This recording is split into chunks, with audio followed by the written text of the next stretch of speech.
Salut!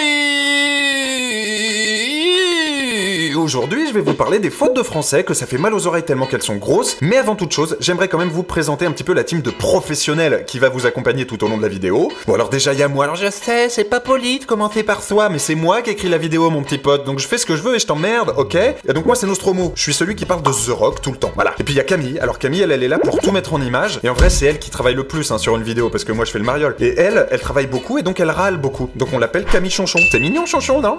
Alors maintenant qu'on se connaît un peu mieux, on va passer aux choses sérieuses. Les fautes de français qui arrachent l'oreille. Numéro 1, je sais pas c'est qui. Un fléau qui se répand à la vitesse de la lumière, je sais pas c'est qui, et souvent suivi d'un je sais pas c'est où, abominable. Alors ouais, on va être sympa et passer sur l'oubli du ne, de je ne sais pas, parce qu'on est à l'oral et qu'on peut se détendre un petit peu, ok. En revanche, l'inversion verbe complément donne envie d'infliger des petites coupures à la feuille A4 entre les doigts, vous savez, des petites...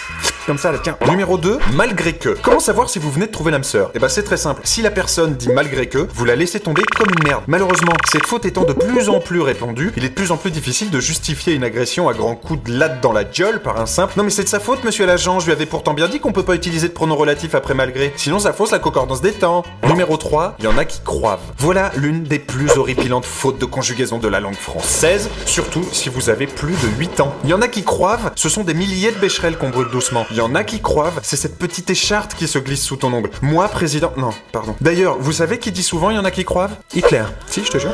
Numéro 4, faire montrer. Celle-là, elle est pas simple à expliquer, alors je vais vous faire une petite mise en situation, ok? Vous suivez? Vous venez de trouver un superbe cadavre de chat sur le bord de la route. Ça peut arriver. Si vous dites à votre ami, viens avec moi, je vais te faire montrer la belle charogne que j'ai trouvée, et bah ça signifie que vous allez obliger votre pote à montrer lui-même le chat mort avec son index comme ça. Ça ne veut rien dire. Du coup, vous avez le choix, soit vous dites, je vais te montrer une charogne, ou bien, je vais te faire voir un chat mort. Sinon, vous pouvez tenter un truc un peu plus original. Rappelez-vous l'objet que nous vîmes, mon âme, ce beau matin d'été si doux. Au détour d'un sentier, une charogne infâme, sur un lit semé de cailloux.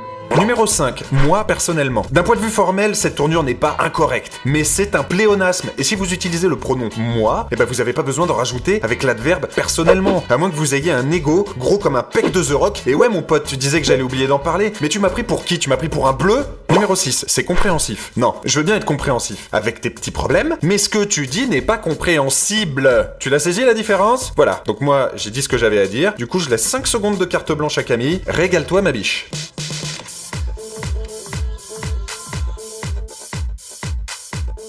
Numéro 7, je vais au coiffeur. De toute façon, c'est bien simple. Si un jour mon gosse me sort qu'il va au coiffeur, je l'abandonne sous un pont sur une nationale. Vous savez là, les petits ponts tout gris et tout froids, avec des affiches du FN collées en dessous à moitié déchirées, et puis des petits chats morts là, bah c'est dégueulasse et il mériterait pas mieux. On va chez le coiffeur, par contre tu vas finir au bagne.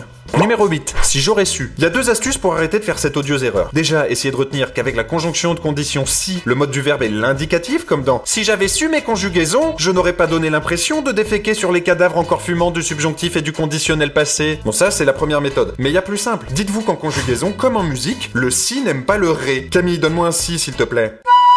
Voilà, donne-moi un ré maintenant, merci. Les deux en même temps, voilà, stop, c'est moche. Voilà, le si n'aime pas le ré. Après cette démonstration de génie, il ne me reste qu'à vous dire au revoir et à la prochaine, non sans oublier de vous rappeler de vous abonner. Alors moi, si je le fais, c'est parce qu'on me demande de le faire, je sais pas trop à quoi ça sert, mais il paraît que c'est hyper important. Camille, tu dis au revoir aux gens? Au revoir. Allez, salut!